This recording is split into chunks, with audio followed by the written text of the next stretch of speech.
Oke, Assalamualaikum warahmatullahi wabarakatuh. Teman-teman, kita lanjut lagi ya materi kita, ya, materi tentang atom basa. Yang pertama tadi ya, yang pertama kita telah membahas tentang teori asam basa, dan yang kedua kita telah membahas kekuatan asam basa gitu ya, dan pH-nya, cara menghitung pH. Dan yang ketiga kita bahas tentang titrasi asam basa. Oke, titrasi asam basa. Sebelumnya apa sih titrasi itu? Nah, titrasi itu adalah teman-teman, titrasi merupakan salah satu metode untuk menentukan konsentrasi suatu larutan dengan cara mereaksikan sejumlah volume tertentu larutan tersebut terhadap sejumlah volume larutan lain yang konsentrasinya sudah diketahui. Larutan yang konsentrasinya sudah diketahui tersebut disebut ya larutan baku gitu teman-teman. Oke. Lanjut nih, ada dua jenis titrasi asam basa. Yang pertama ada asidimetri, yaitu penentuan konsentrasi larutan basa dengan menggunakan larutan baku asam. Sedangkan yang kedua yaitu alkalimetri, yaitu penentuan konsentrasi larutan asam dengan menggunakan larutan baku basa. Gitu ya, teman-teman. Oke, kita lanjut. Tujuan titrasi. Tujuan titrasi adalah menentukan konsentrasi larutan asam atau basa. Nah, di sini kita juga membahas tentang titik ekivalen, di mana titik ekivalen ini adalah suatu keadaan di mana asam atau basa tepat bereaksi. Dan yang ketiga yaitu titik akhir titrasi, yaitu yang mana suatu di mana titrasi harus dihentikan tepat pada saat indikator menunjukkan perubahan warna. Oke, kita lanjut ke rumusnya. Titrasi asam basa ya. Nah, titrasi asam basa ini rumusnya adalah A dikali N. N ini adalah mol ya, mol. B dikali N ya, mol basa. Nah, di sini kan kita tahu ya, mol ini ya. Mol ini kan berarti sama dengan massa per mr. Berarti ketika mol tidak diketahui, yang tandanya diketahui massa sama mr, maka kita carinya dengan menggunakan massa dibagi mr untuk molnya ya. Berarti A dikali massa per mr dikali B massa per mr. Nah, ketika tidak diketahui massa ataupun mol, maka kita menggunakan yang ketiga nih, yang ketiga. Seandainya yang ketiga nih yang diketahui molaritas sama volume, maka yang kita gunakan adalah molaritas dan volume. Tadi kan mol ya. Mol itu berarti N sama dengan ini ya, molaritas dikali volume. Molaritas dikali volume ya, volume. Nah, jadi seperti ini teman-teman rumusnya ya. Jika diketahui mol, teman-teman bisa pakai ini. Jika diketahui massa, teman-teman bisa pakai ini. Jika diketahui molaritas dan volume, bisa pakai yang rumus ketiga. Kita lanjut ke contoh soal. Oke, yang pertama katanya sebanyak 20 mili sampel yang mengandung NaOH dititrasi dengan HCl 0,1 molaritas. Volume titran yang dibutuhkan untuk mencapai titik ekivalen yaitu sebanyak 18 mili. Berapakah konsentrasi NaOH dalam sampel tersebut? Jadi daripada kita bingung, kita tulis dulu nih teman-teman yang diketahuinya apa saja.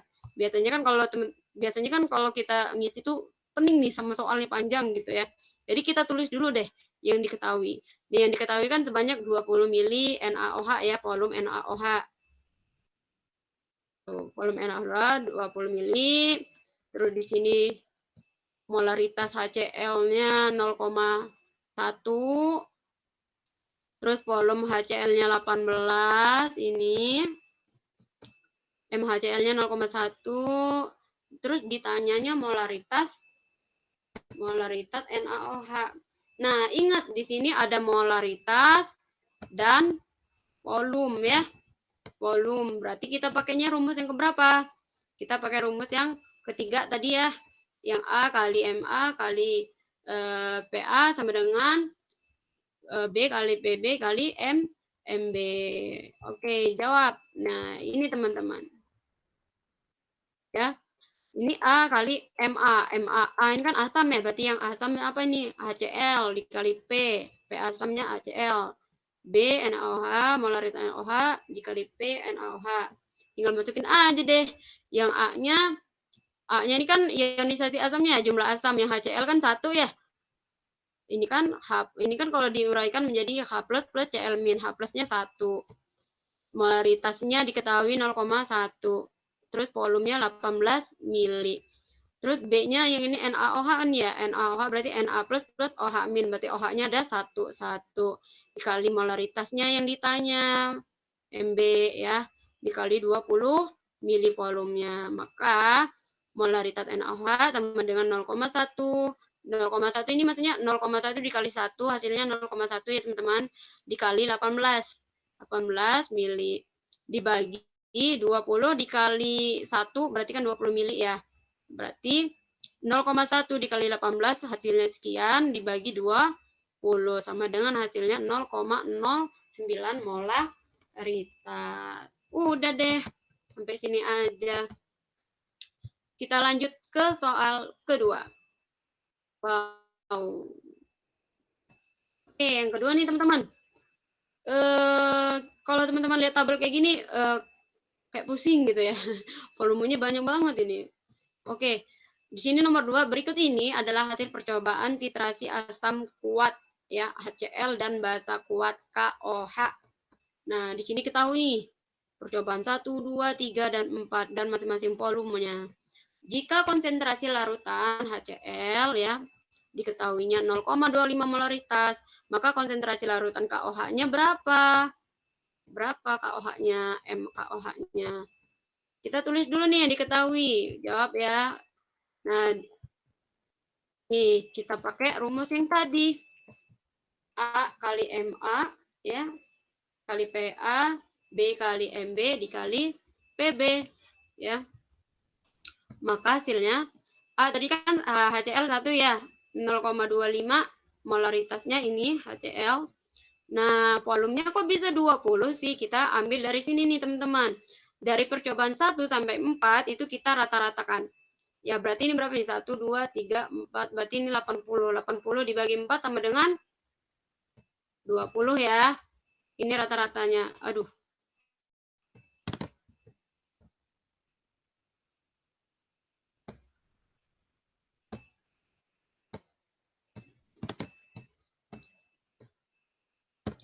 Nah, jadi di sini 20 teman-teman volumenya ya.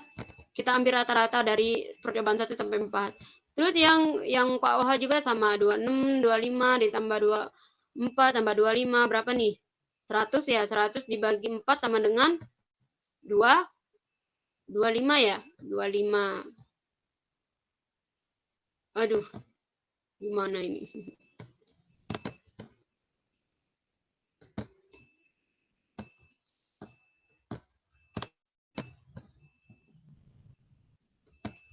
Ini ya 25 ya teman-teman ya, 25. Jadi kita masukin aja deh. Di sini volume HCl-nya udah diketahui nih, rata-ratanya 20. Terus KOH, OH-nya ada 1 kan ya, 1 M KOH yang ditanya dikali 25 mili nih ya, ini 25 mili volumenya. Jadi tinggal hitung aja deh. Tuh. Berarti 1 dikali 0,25 dikali 20 sama dengan hasilnya 5. 1 dikali 25 hasilnya 25. Berarti 5 dibagi 25 sama dengan 0,2 molaritas. Ini teman-teman hasilnya. Gampang kan ya? Oke, coba kita lanjut nih ke contoh soal yang berbeda pastinya ya. Dengan tidak menggunakan rumus pastinya. Tapi menggunakan warna-warni gitu. Oke, diketahui ya data tabel berikut ini. Nah, banyak sekian beserta warna-warna ini ya, warna. Oh iya, ini salah ya teman-teman, ini enggak ada. Ini jadi double ini aturannya 1. Ini salah ya teman-teman. Jadi cuma 3, 1, 2, 3 tabelnya. Oke. Suatu larutan akan memberikan warna kuning dengan indikator metil jingga. Jadi teman-teman ini jangan dianggap susah dulu, jadi kita kerjakan bareng-bareng dulu ya. Gimana sih cara mengerjakannya gitu ya. Warna kuning dengan indikator metil jingga. Nah, metil jingga ini ya, metil jingga. Warna kuning, perubahannya katanya memberikan warna kuning, berarti kita checklist dulu yang kuning. Kita lihat nih kalau merah sama kuning, berarti ini nilainya merah ya. Sebelah sini yang ini nilainya warna kuning, angka warna kuning. Berarti kita checklist nih, berarti 4,4. Oke, selanjutnya dan memberikan warna biru. Biru dengan indikator BTB. Nih BTB ya. BTB menghasilkan warna biru, berarti biru nih. Ini ya, biru. Berarti angkanya berapa? 7,6. Terus sedangkan dengan indikator PP ini PP menghasilkan dia tidak berwarna, berarti yang sebelah sini nih. Dia tidak berwarna, berarti angkanya yang sebelah kiri juga ya, kiri. Nah, tentukan harga pH larutan tersebut. Lah, gimana sih cara menentukan pH-nya gitu ya? Oke, kita dengan cara ini teman-teman. Oke, kita main panah ya. Nah, di sini kita sudah checklist ya untuk metil jingga warna yang kuning, terus brot motimolnya warna biru, terus yang PP-nya ya fenoltalinnya itu tidak berwarna dan angka-angkanya. Nah, kita tulis dulu nih teman-teman dari angka yang 3,1 dari yang terkecil sampai angka yang terbesar 9,6 ya. Jadi kita urutin 3,1, 44 sampai 9,6. Kita buatkan dulu garisnya ya. Garisnya. Oke. Di sini kita lihat MO ya, yang MO-nya ini dia menghasilkan warna kuning. Angkanya 4,4. Ingat teman-teman, kalau dia sebelah kanan berarti panahnya ke arah kanan. Kalau dia warna merah gini ya, merah ini. Kalau dia berada di sebelah kiri berarti nanti, aduh, kenapa ini? Berarti nanti panahnya ke arah kiri ya, ke arah kiri. Nah, jadi di sini kita lihat nih angkanya kan 4,4 ya. 4,4 jadi ini kita lihat gitu. Sini ya. Tuh. Arahnya ke mana? Kanan. Kanan. Tuh ya teman-teman. Terus kita lihat yang BTB. BTB ini warnanya biru. Biru sebelah kanan berarti arahnya ke kanan dengan angka 7,6. Mana 7,6? Ini 7,6. Di arah kanan, ke kanan. Terus yang PP tidak berwarna, dia ada di sebelah kiri dengan angka 8,6. Nih 8,6 berarti ke kiri. Ya teman-teman ya, aduh keriting. Jadi gimana cara menentukan pH-nya?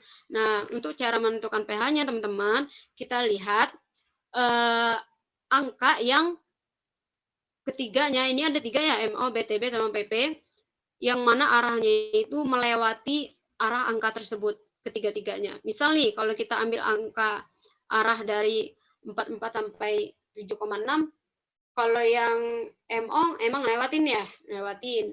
Terus yang PP ya ngelewatin ya. Tapi yang BTB nggak ngelewatin tuh, dia malah berlawan arah ke sini, nggak ke sini gitu kan ya. Berarti yang 4,4 sampai 7,6 ini tidak. Ini tidak, bukan pH-nya. Kita lihat yang sebelah sini juga sama ya. Sini yang apa namanya BTB sama MO, mereka ke arah sini, melewati arah sini.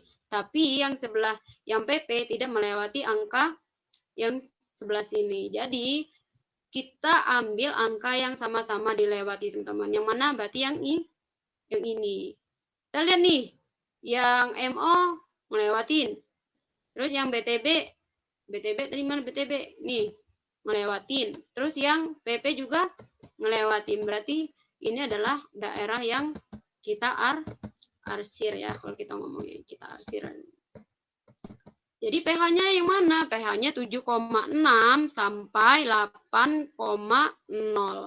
Jadi ini teman-teman pH-nya. Ya. Kita lihat. Nah, ini.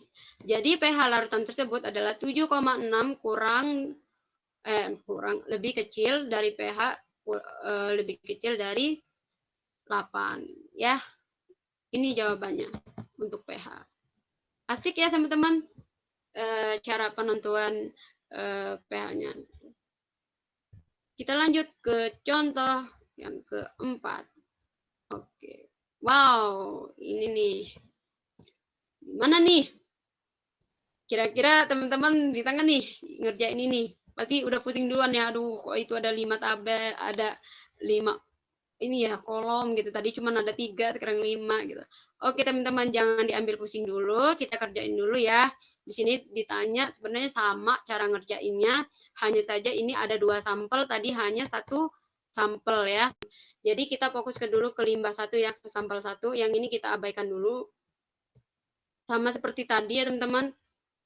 Hanya saja tadi untuk penentuan warna dia dalam berbentuk teks sebenarnya lebih mudahan ini gitu ya, lebih mudahan yang ini karena dia langsung di tabel gini jadi mudah ya. Jadi kayak dia nih di limbah 1 menghasilkan warna kuning, berarti warna kuning kita checklist. Ini dia menghasilkan warna kuning juga di limbah 1, berarti yang sebelah sini ya, nih kuning, dan dia tidak berwarna untuk yang PP ya. Ini. Nah, untuk angkanya juga jangan lupa kuning berarti sebelah sini, kuning sebelah sini, terus tak berwarna berarti 8,3. Nah, sama teman-teman, sama persis caranya. Nih. Ya. Berarti kita urutin dulu angkanya dari 2,9 sampai 10 ya, ini 29 sampai 10 sampai terbesar. Terus kita buatkan ininya ya. Untuk yang MO tadi 4,0. Ke arah mana dia? Kanan ya? Kanan ya. Kanan. Terus yang BTB 6,0. Ke arah mana? Ke arah kiri. Terus yang PP 8,3. Ke arah mana? Ke arah kiri. Udah deh. Arah mana yang sekiranya sama-sama dilalui. Berarti ini ya. Ini teman-teman.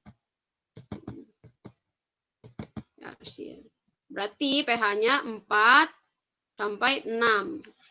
Untuk limbah yang 1 ya, 4 lebih kecil dari pH, lebih kecil dari 6. Limbah 2 juga gitu. Limbah 2 nih kuning ya, kuning berarti ini kuning. Berarti angkanya 4,0. Dia yang ini biru, limbah 2 biru, menghasilkan warna biru. Berarti yang 7,6. Berarti sebelah kanan nanti arahnya. Dan ini yang merah. Ini merah. Angkanya 10. Kita buatkan arah panas seperti ini ya. Nah, tuh teman-teman. Teman bisa cek ya. 4. Untuk yang MO dia 4 sebelah kanan, terus yang BTB dia sebelah kanan juga ya, angkanya 7,6, terus yang PP 10 kanan juga. Nah, ini gimana? Yang diartikan mana dong? Nah, kita lihat yang diartikan sebelah sini teman-teman. Nah, karena sama-sama dilewati, nggak tahu ya sebelah sini tak terhingga berarti ya, nggak tahu angka berapa di sini. Yang kita tahu bahwa dia melewati angka dia lebih besar dari angka 10, maka pH-nya nanti lebih besar dari 10. Oke teman-teman, ini ya lebih besar dari 10 untuk pH-nya. Jadi pH sampel 1 dan sampel 2 berturut-turut adalah yang limbah 1 tadi 4 lebih kecil dari pH, lebih kecil dari 6, dan yang limbah 2-nya pH lebih besar dari 10. Gitu teman-teman. Gimana? Asik kan belajar kimia? Sudah selesai nih teman-teman pembahasan materi kita. Oke, mungkin itu aja yang bisa saya sampaikan. Lebih kurangnya mohon maaf.